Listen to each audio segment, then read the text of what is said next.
ធំប៉ុណ្ណានៃលាក់តូចនេះផ្លែធំសាកេដើមធំដើមមិនទូចអានេះចូល6ឆ្នាំជាងដើមផ្លែច្រើនដែរតែវាជ្រុះ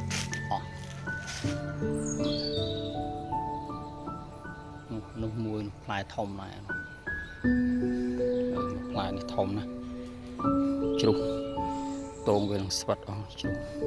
តែសាច់វានៅរឹងនេះនៅញ៉ាំបានផ្លែនេះ